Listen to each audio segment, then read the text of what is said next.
नमस्कार। Evidence act के section 9 में फैक्ट्स नेसेसरी टू एक्सप्लेन और इंट्रोड्यूस रिलेवेंट फैक्ट के बारे में बताया गया है। सुसंगत तथ्यों के स्पष्टीकरण या पुनर्स्थापन करने के लिए आवश्यक तथ्य। तो इसमें कुछ फैक्ट बताए गए हैं जो मामले में रिलेवेंट होते हैं। जैसे वे तथ्य जो किसी विवाद्यक तथ्य या सुसंगत तथ्य का स्पष्टीकरण करते हैं या उसका पुनर्स्थापन करते हैं, इंट्रोड्यूस करते हैं, वे फैक्ट रिलेवेंट माने जाते हैं। स्पष्टीकरण से आशय जो आपका रिलेवेंट फैक्ट है या फैक्ट इन इशू है, वो उसको स्पष्ट करने वाले फैक्ट। जैसे कि मान लीजिए राम सिंह श्याम सिंह के ऊपर यह सूट लेकर आता है कि भाई श्याम सिंह ने मेरे नौकर मोहन को उकसाया कि भाई तुम राम सिंह की नौकरी छोड़ दो। अब जो मोहन है वो नौकरी छोड़ने के बाद उसने राम सिंह से कहा कि मैंने इसलिए तुम्हारी नौकरी छोड़ी है क्योंकि मुझको श्याम सिंह ने तुमसे 5,000 रुपये ज़्यादा तनख्वाह देने का वादा किया। अब ये फैक्ट क्या है? ये फैक्ट जो है फैक्ट इन इशू को क्लियर करने वाला है, स्पष्टीकरण करने वाला है। क्यों? क्योंकि फैक्ट इन इशू क्या है? क्या उसने उसको उकसाया? श्याम सिंह ने मोहन को नौकरी छोड़ने के लिए उकसाया, ये फैक्ट इन इशू है। तो ये यहाँ पर रिलेवेंट है क्योंकि ये उसको स्पष्ट करने वाला है।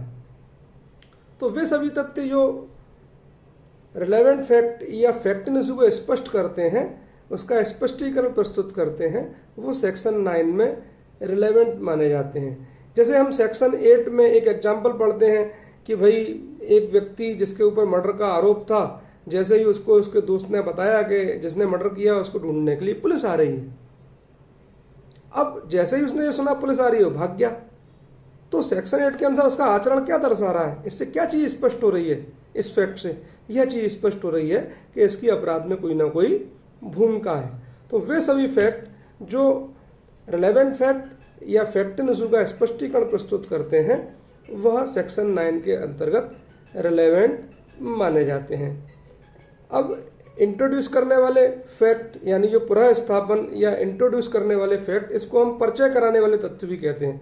जैसे कभी भी कोई साक्षी हमारे न्यायालय में उपस्थित होता है तो हम उससे पूछते हैं भाई तुम्हारा नाम क्या है, तुम क्या करते हो, ये काम कितने साल से कर रहे हो, आप फला व्यक्ति को कैसे जानते हो, उससे आपके क्या संबंध है। तो उससे उसकी स्थिति स्पष्ट होती है, उसकी क्या हैसियत है समाज में, यह स्पष्ट होती है, जिससे न्यायालय अपनी ये राय बनाने में समर्थ होता है कि उस व्यक्ति के ऊपर विश्वास करें या ना करें। तो जो इंट्रोडक्टरी फैक्ट होते हैं वह भी रिलेवेंट होते हैं। जैसे हम सेक्शन 9 का इलस्ट्रेशन ए पढ़ते हैं, क्या कोई जो डॉक्यूमेंट है वह मिस्टर ए की विल है, तो विल की तारीख पर उसकी प्रॉपर्टी, उसका प्रॉपर्टी से संबंध और उसके कुटुंब की अवस्था सुसंगत हो सकती है, रिलेवेंट हो सकती है। क्यों? क्योंकि उसके बाद प्रॉपर्टी थी उसके नाम पर, तभी तो विल कर पाएगा। तो अगर ये फैक्ट बताते हैं कि भाई इसको प्रॉपर्टी की विल करने का अधिकार था, तो वो वहाँ रिलेवेंट है। क्यों? क्योंकि वो इस चीज़ का स्पष्टीकरण दे रहे हैं कि वो संपत्ति को अपनी विल कर सकता है। उनके कुटुंब की अवस्था इस प्रकार की थी, आपसी संबंध इस प्रकार के थे कि वो उनको विल कर सकता था। सेकेंड लाइन इसकी ये कहती है कि अथवा जो किसी विवाद्यक तथ्य या सुसंगत तथ्य द्वारा इंगित अनुमान का समर्थन या खंडन करते हैं। ऐसे फैक्ट जो फैक्ट इन इशू या रिलेवेंट फैक्ट से जो अनुमान निकल के आ रहा है, हमारा जो फैक्ट इन इशू या जो रिलेवेंट फैक्ट है उससे न्यायालय अपनी जो राय कायम करने जा रहा है, जो अपना अनुमान जो निकल कर आ रहा है, क्या उस अनुमान का समर्थन करता है या खंडन करता है।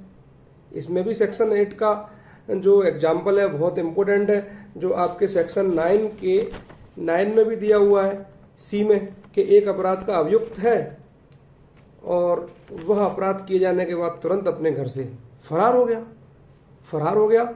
तो भाई इससे आप किस बात का समर्थन हो रहा है? इससे इस बात का समर्थन हो रहा है कि ये अपराधी है। लेकिन यह तथ्य हमारे सामने आता है कि भाई उसके पिता को हार्ट अटैक पड़ा था, इसलिए वहां से वो भाग गया, तो वो इस बात का खंडन कर रहा है। तो जो अनुमान जो न्यायालय लगा रहा है उस चीज़ खंडन करने वाले तथ्य भी रिलेवेंट होते हैं। तो विवादक तथ्य का जो समर्थन या खंडन करने वाले फैक्ट।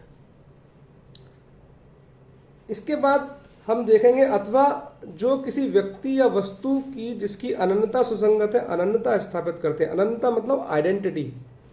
किसकी आइडेंटिटी? पर्सन की या किसी आर्टिकल की, वस्तु की, गुड्स की, किसी की, उसकी आइडेंटिटी भी यहाँ पर रेलेवेंट मानी गई है सेक्शन 9 में।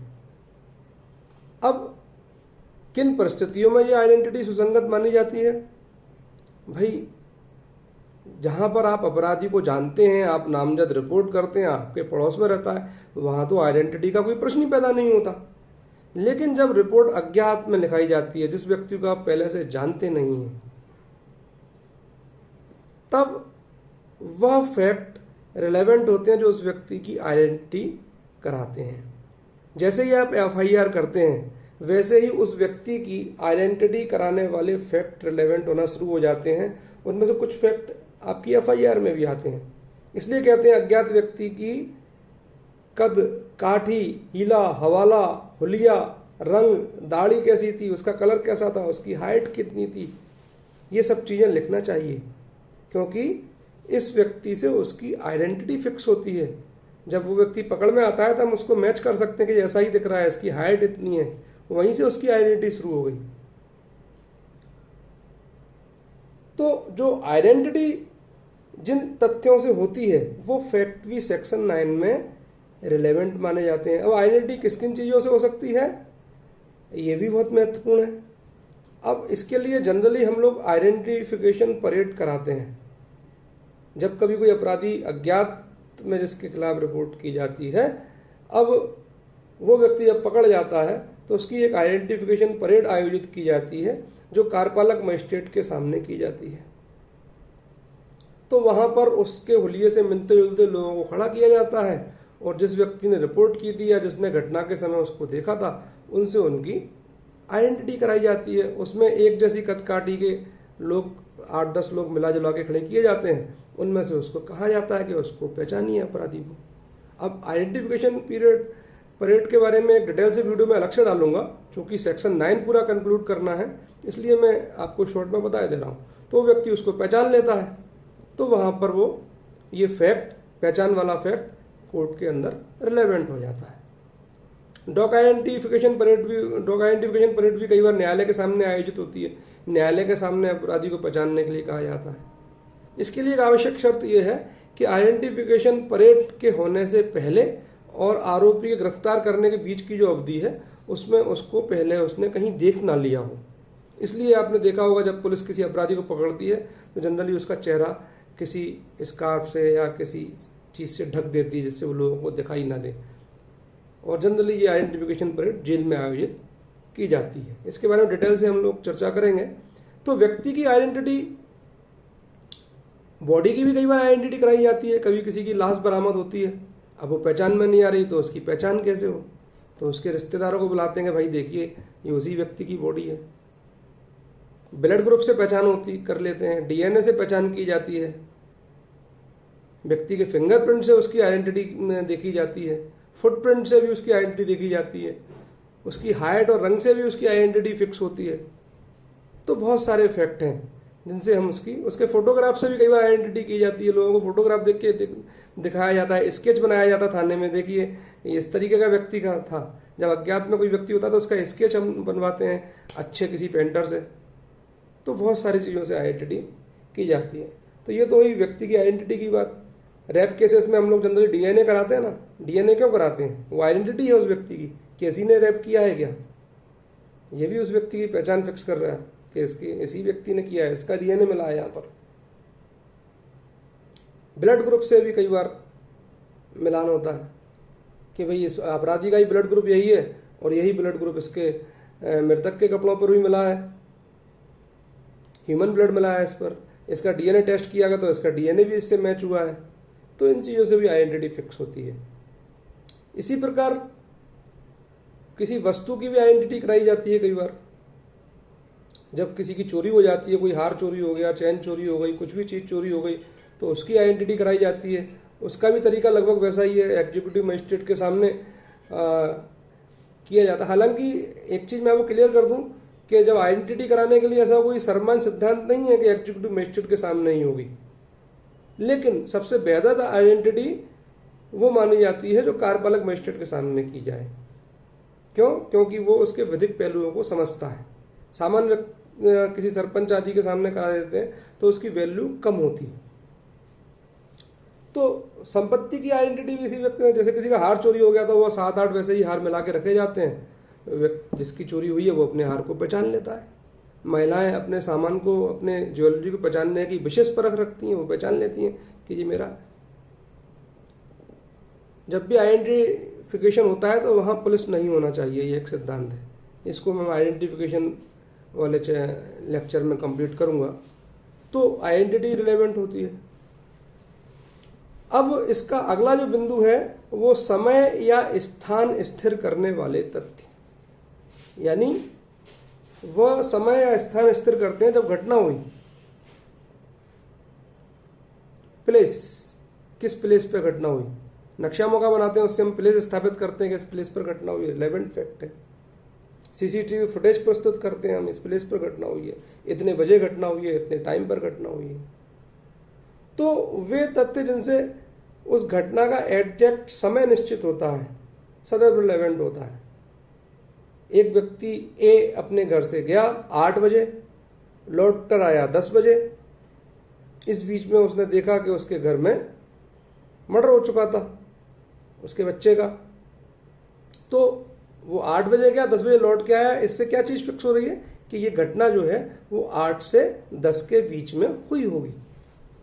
तो समय पीएम रिपोर्ट में समय रहता है कि भैया इसके कितने घंटे पहले की मृत्यु है पीएम से, तो वहाँ भी वो रिलेवेंट हो जाता है। तो समय उससे जिस चीज़ से फिक्स होता है, एफआईआर में समय दिया रहता है कितने बजे कितने समय घटना हुई, तो ये फैक्ट रिलेवेंट होते हैं। प्लेस, उस प्लेस पर अपराधी मौजूद था या नहीं था, बहुत इंपॉर्टेंट है।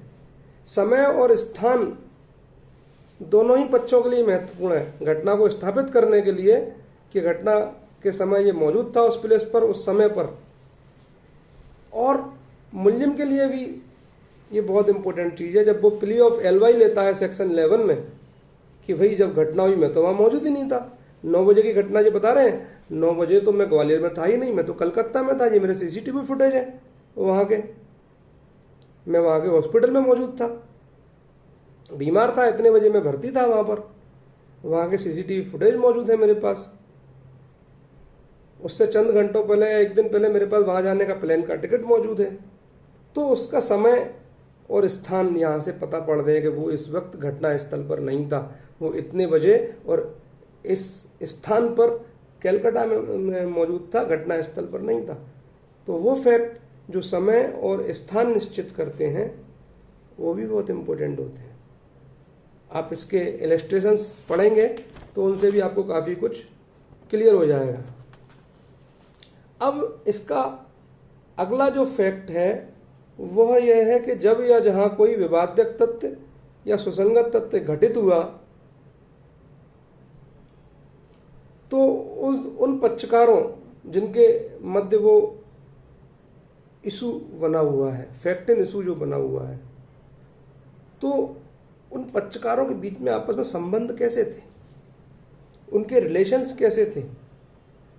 जो पक्षकारों का संबंध दर्शित करने वाले तथ्य होते हैं वह भी रिलेवेंट माने जाते हैं। बी ए की वाइफ है या नहीं है, पड़ोसियों के बयान कराए जाएंगे कि भाई ये पति पत्नी की तरह ही रहते थे। रिलेशन दर्शित करने वाले तथ्य, संबंध दर्शित हो रहा है। मैरिज रजिस्ट्रार के यहाँ से कॉपी पेश की जाती है उसका विवाह प्रूफ करने के लिए, पति पत्नी का संबंध दर्शित करने वाला फैक्ट है। तो उनके रिलेशंस जो बताते हैं पक्षकारों के, वो फैक्ट भी रिलेवेंट माने जाते हैं। तो जिन पक्षकारों के बीच में कोई ट्रांजैक्शन हुआ है, उनके संबंध कैसे थे, जैसे कि इसमें आपका अपमान लेख के बारे में आता है कि इसने इसको अपमान करने वाले पत्र लिखे या नहीं लिखे। यहाँ पर आपसी संबंध बहुत महत्वपूर्ण हो जाता है। अब लोग बताते हैं कि नहीं, इनके बीच तो बड़े अच्छे संबंध थे साहब, ये ऐसे पत्र लिख ही नहीं सकते। Relevant fact. लोग बताते हैं साहब इनके बारे में बड़े खराब संबंध थे, ये निरंतर इनकी बुराई करता रहता था, निश्चित ही इसने ये अपमान लेख लिखा होगा।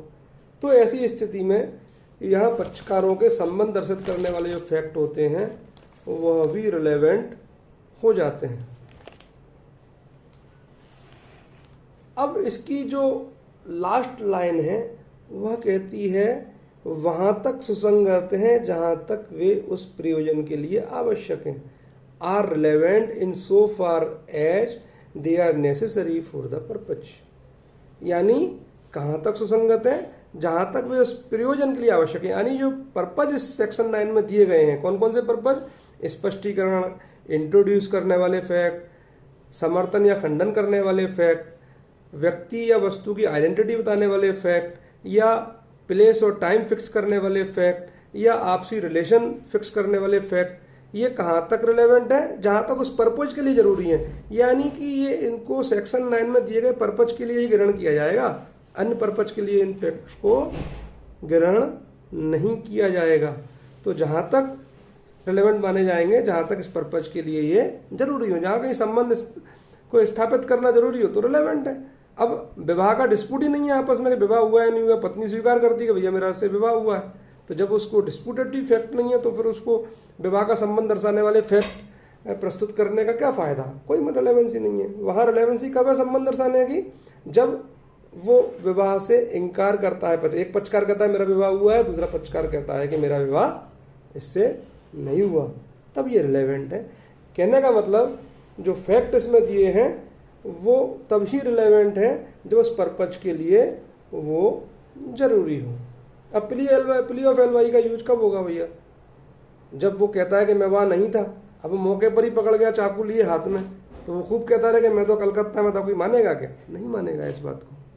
तो जब उस पर्पज के लिए ज़रूरी हो तभी वो फैक्ट रिलेवेंट माने जाएंगे। बहुत बहुत धन्यवाद, आपने धैर्यपूर्वक इस लेक्चर को सुना। आपसे विनम्र निवेदन है कि इसको बेल आइकन पर क्लिक करें और इसको सब्सक्राइब जरूर करें तथा कमेंट्स भी करें ताकि मेरा उत्साहवर्धन हो सके और मैं आपके लिए और वीडियो बनाकर प्रस्तुत कर सकूं। धन्यवाद।